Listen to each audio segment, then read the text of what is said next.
You are an investigator for the Hurricane PD assigned to discovering the reason for the disappearance of the night guard, Ralph, who had gone missing about a week prior. The current night guard put in a missing persons report explaining that the last of the messages that had been left for him had odd noises in the background, then the message cuts. Ralph's family had already been interviewed explaining that the last they saw of him was when he was leaving for work. Though, while investigating, something unfortunate happens. You pull up to the rundown restaurant in your department-issued Ford Mustang and look up to the half-lit sign that says Freddy Fazbear's Pizza Place. You know this place very well, you used to come here all the time to watch over your younger sibling in '85. You think to yourself, shame that those kids went missing, I don't think Fazbear ever recovered. As you get out of your car you grab a notepad and a Polaroid camera with a pack of Polaroids. Before you enter the building you unfold a piece of paper that has a rough layout of the building. At the bottom of the paper you find a note that states, X equals animatronic, animatronics will move and are hostile. You feel as though you should have read the note earlier, though it's too late now. You enter through the semi-large double doors and immediately come to an intersection. You can go right or left, what will you do? You walk to the left, which leads to a reception desk. There is nothing on the desk, but there are some drawers that may still have stuff inside it. Behind the desk is a typical office chair, and a menu on the wall displaying the many foods that Freddy Fazbear's had once served. To the right there appears to be a door to the main dining room. What would you like to do? You scavenge through the multitude of drawers in the simple desk and find a flashlight with a sticky note attached to it that says will be important for exploring the pizzeria, Mike A. You don't know who this Mike A is, but grab the flashlight Nanethalis. There a reception desk, which has nothing on it. Behind the desk is a typical office chair, and a menu on the wall displaying the many foods that Freddy Fazbear's had once served. To the right there appears to be a door to the main dining room. What would you like to do? You turn on the flashlight you found in the reception desk and look around the dining room. You see nothing to note, only the sad state of affairs Freddy's finds itself in. To the left of you there is a doorway to the bathroom halls, in front of you there is the door to the kitchen and the east hall. And to your right is the parts and service door.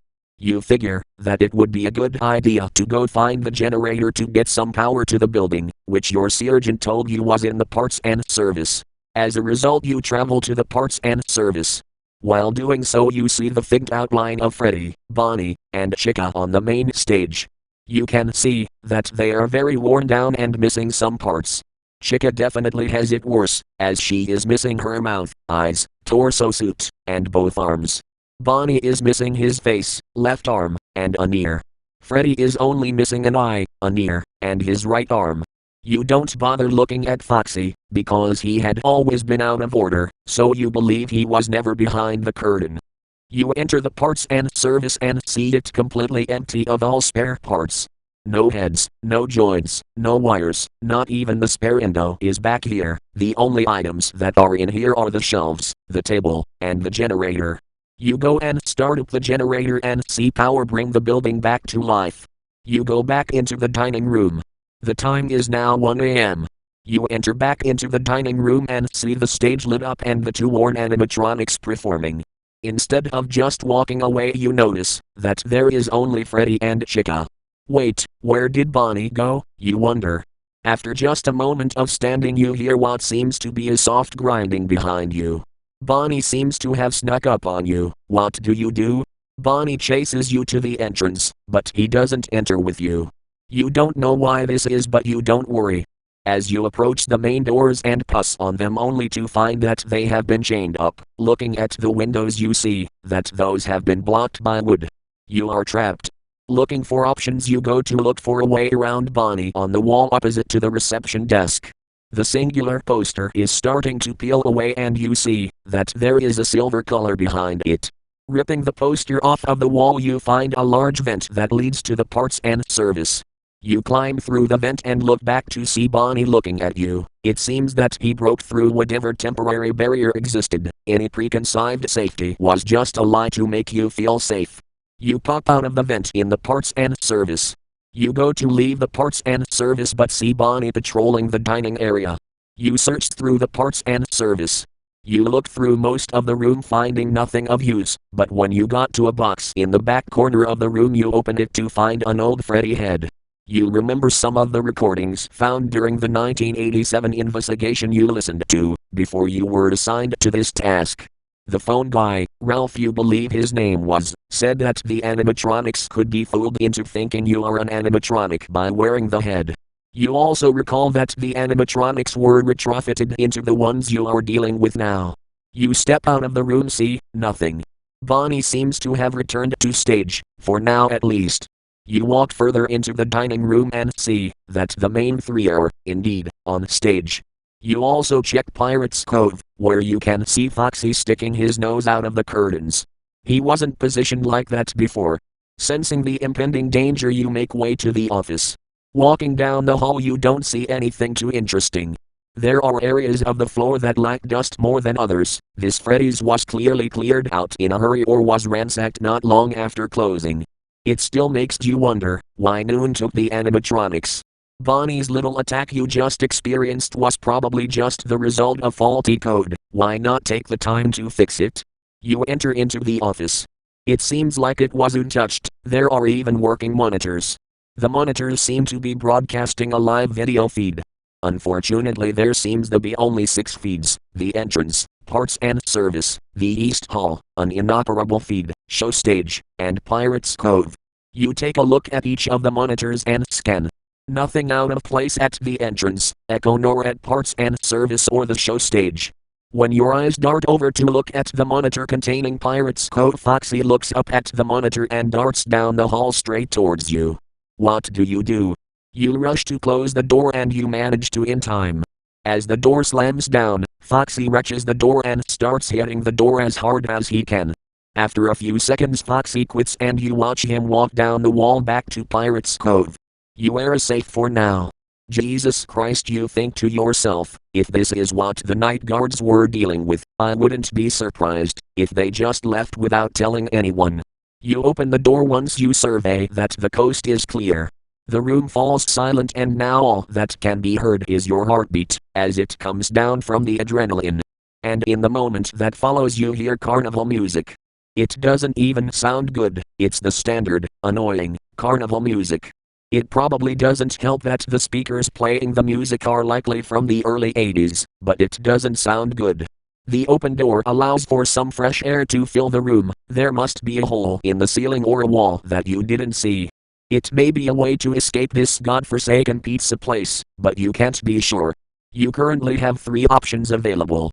Go out the west door, find the source of the music, or go find the source of the wind.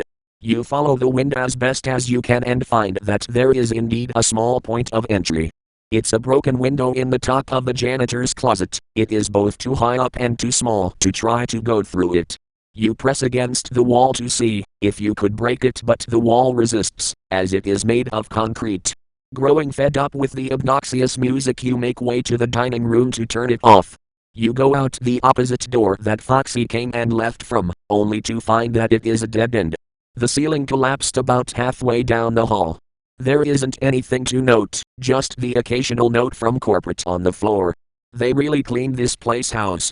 They even took the infamous rules for safety poster. You turn back around and return to the office. You venture back into the dining room, where the carnival music seems to be loudest. Looking around you seem to discover where it is coming from. In the corner of the room, next to Pirate's Cove, lies a merry-go-round. Was that always there, you wonder? You find where it was plugged in and take out the cord. It doesn't turn off. There isn't any other power cord, and it isn't hooked up to a battery. After you break your focus on the merry-go-round and look at the stage, you see that they are performing. All 5 of them. Wait, 5? There is only 4 animatronics at Freddy's: Freddy, Bonnie, Chica, and Foxy. You walk closer to see what this 5th animatronic is and you don't recognize it. It doesn't help that there isn't any lighting on it. But from what you can make out is that it has the same-ish shape as Freddy, but is kind of the same color as Chica. It has a hat that seems to be reddish blue. You step closer to try to get a better look and it disappears. The animatronics stop performing. After a moment of silence, Freddy's eyes light up red and lock onto you. Freddy starts to take a step off of the stage and speaks. Run. You heed his warning. You bolt it back towards the office but find that your entry to the hallway has been blocked by Foxy. In a hurry, you don't think about where you want to go and run for the kitchen. You get to the kitchen, duck inside, close the doors, and find a cabinet to shove yourself into to wait for Freddy to pass. As you wait, you hear the clock chime, as it gets 3 a.m. After you deem it safe to leave the cabinet, you take a moment to survey the kitchen. If it wasn't for the immense amount of dust and dirt, you could have been fooled into thinking that it was still in use. All the appliances are still there. And there seems to be full power being supplied to the room. You imagine that the kitchen has its own backup generator. It would be impossible to run the entire building off of that one generator in parts and service. You poke your head out of the door and don't see any of the animatronics roaming. From what you can see, they are all on stage. You are once again presented with a choice: make your way back to the office, explore further, or search the kitchen. You decide to go deeper into the kitchen area. Along the way you don't find much. In fact, there isn't anything to find. The kitchen seems to have been picked clean besides the main cooking equipment. It is now clear that Fazant didn't even try to clean house. It was slowly picked clean by trespassers over the years. You eventually find yourself in the freezer. Much like, almost, everything else, it is picked clean, but the freezer is still receiving power. Ice covers the walls. And where the ice is the lowest, water drips off it. But there is nothing, just the quiet hum of refrigerant flowing through the pipes. You figure that now the office is safe to return to. You walk back to the office. The door is closed. You don't know how, but the door has been closed from the inside. In an attempt to find the culprit, you look through the office window and what is that? It looks like Freddy, but noticeably isn't. Then you realized, it is the same bear from the scare earlier. He turns to look at you. Under the very dim glow from the long dead light of the office, you can see more detail. The physical shape of his head is more reminiscent of the 1985 Freddy design. His fur is more of a golden yellow. His hat and bow tie are a sharp, but worn, purple. And around his maw lays deep, dark, red stains of what you can only assume is blood. After just a second of making eye contact, he speaks. The others don't know what is going on. I do. I yet have need of you. In the next moment he is gone. It seems that the disappearance of Ralph has transformed from a simple missing persons case to a paranormal investigation. The door doesn't open after the yellow bear leaves. But it doesn't matter, as there is still a section of the building you haven't investigated. Because of this you proceed to the bathrooms. You pass through the East Hall, tread lightly through the dining area, and enter into the main hall of the bathroom. There is nothing here. There is no papers, no rats, no bugs, no roaches, nothing. There isn't even a sound. All that is there is a horrid, putrid, horrifying smell that would make people who work in city dumps gag.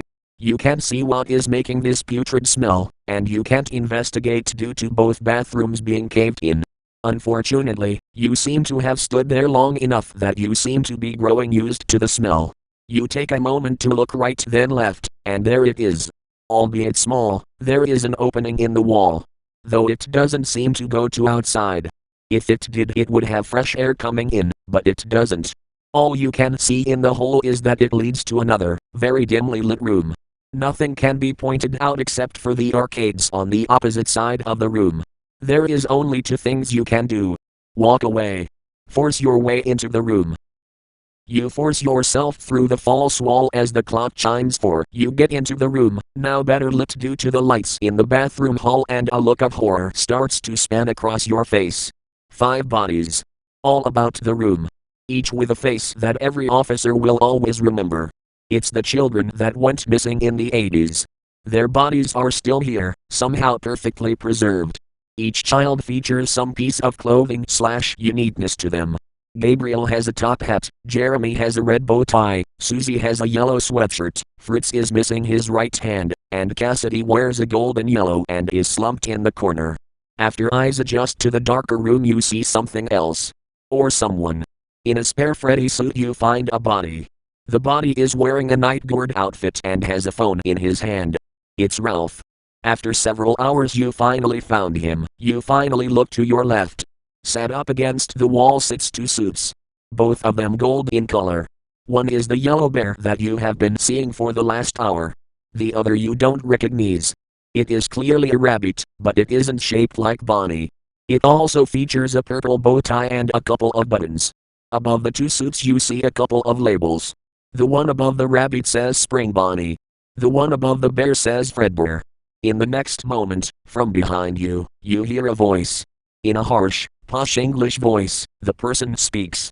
Neat machines aren't they, he says, they are of my design, my greatest creations. Admittedly, I never expected you to discover this room. This room has always been a closely kept secret of Fazbear Entertainment. He notices the look of confusion on your face. Where are my manners? William Afton, co-founder and CEO of Fazbear Entertainment. He holds out his hand. You have a choice. Afton stabs you without warning, square in the chest, piercing the heart. You did it. You discovered the ultimate secret of Freddy's. But at what cost? You didn't report your findings, you didn't give any rest to Ralph's family, nor the families of the missing children. Not to mention that your family will never know what happened to you. Bad ending. You run. Before Afton could make a move you dash past him into the dining area. You don't know where to go now. You hear the laughter of a little girl. Looking down the east hall leading to the office, you see the yellow bear standing in the hall. You yell out to it. What do I do? What can I do? It just stands there, when it clicks. Each child was wearing something that corresponds to the animatronics. Gabriel is Freddy, Jeremy is Bonnie, Susie is Chica, Fritz is Foxy, but you don't know Cassidy. You hear a click from the safe room. You watch, as the Spring Bonnie costume comes to life. Afton must be wearing the suit. In a moment of panic, you call out in hopes that you are right. Cassidy, what do I need to do? The yellow bear finally responds, spring locks, moisture. You don't know what that means. But thinking it is referring to water, you run to the janitor's closet to find some. The clock chimes 5. There is water in a bucket, it isn't much, but it's water. You grab the bucket and poke your head out of the door and down the hall. Afton, in the Spring Bonnie suit, is looking for you. He is also holding a large kitchen knife in his right hand. The yellow bear, still standing in the hallway, speaks again. Moisture on spring locket clicks in your head. You need to dump the water on the suit. When Afton isn't looking down the hall you go for it. You rush down the hall and toss the water on the suit being worn by Afton. It starts to click. Afton panics. The suit starts clicking louder, when you hear a clang. Afton screams. He is being killed by his suit. Afton screams more, his body confusing in the large amount of pain he is in. The yellow bear, Cassidy, walks up to you. Thank you, investigator. Though I must ask for one last thing. You cannot report your findings about us, all you can do is mention Ralph. Don't even mention Afton. Let Freddy's die. Cassidy disappears, as the other animatronics drag Afton back into the safe room, and you hear the clock strikes 6. You go back to the main entrance where the daylight blinds you, and your car shines under the early morning Sunday. You breathe in the fresh air, as it rushes into the building. You head back to the station to report your findings. Not wanting to invoke Cassidy's wrath, you actually listen to her. You only mention the discovery of Ralph's body in the back room. You try to move on, but you seem unable to. Something still haunts you. At every moment you feel like you were being watched. As time moves on you feel like you could have done more. Mediocre ending. You decide that you will deal with Cassidy's whenever it comes. You fill out the full series of events as they happened. From being locked in just after your arrival, to the discover of what happened to those kids in 85. Even down to the multiple near-death experiences. To your surprise, your superiors don't pass it off as a figment of your imagination. In fact, they sent you there in hopes that you would be able to find more than just what was asked. Thanks to your actions, the children's families, Ralph's family and your family can rest well knowing that the mystery of Freddy's has been solved. Additionally, the city decides to finally demolish the old building and burn anything that remains. Best ending. When your eyes dart over to look at the monitor containing Pirates Code, Foxy looks up at the monitor and darts down the hall straight towards you. What do? You duck under the desk in front of you, and as you finish getting settled, Foxy runs through the door and comes to a halt in middle of the room. You watch Foxy scan the area slowly and methodically. As he turns slowly towards the desk, you scoot yourself back towards the wall the desk is up against. After some time, Foxy finishes scanning the area and leaves the office through the door he entered in. You are safe for now. Jesus Christ, you think to yourself. Freddy starts to take a step off of the stage and speaks. Run. In a moment you remember the old Freddy head you found. You quickly put it on and watch through the eye holes of the mask, as Freddy's eyes flicker from red to orange to white, as he stops getting off of the stage. Freddy looks around. Where did you go? He says. Not wanting to risk Freddy's wrath. You try to go to the office only to find that your path is blocked by Foxy. I'm not fooled by that mask, Foxy says in his very broken pirate voice. In a panic you make a turn for the kitchen. You duck inside, close the doors, take off the mask, and duck into a cabinet. After a minute or two passes you hear the clock chime 3 a.m. After you deem it safe to leave the cabinet you take a moment to survey the kitchen. Nothing can be pointed out except for the arcades on the opposite side of the room. There is only two things you can do. You go to leave the bathroom hall. But you are stopped. Where the doorway sits, stands the yellow bear. You stop walking. He speaks. What you need to know is in that room, you cannot turn back now. You listen to the bear and go to force yourself into the room. You force yourself through the false wall as the clock chimes 4. Bonnie seems to have snuck up on you. What do? You flew too close to the Sunday. You made the wrong decision in regards to a 400 lbs animatronic. I only have one question. What you think would happen? Taking the poster off of the wall you find a large vent that leads to the parts and service. After taking some time just to decide and not go through the vent you see that Bonnie broke through whatever barrier existed. You flew too close to the Sunday. You made the wrong decision in regards to a 400 lbs animatronic. I only have one question. What you think would happen?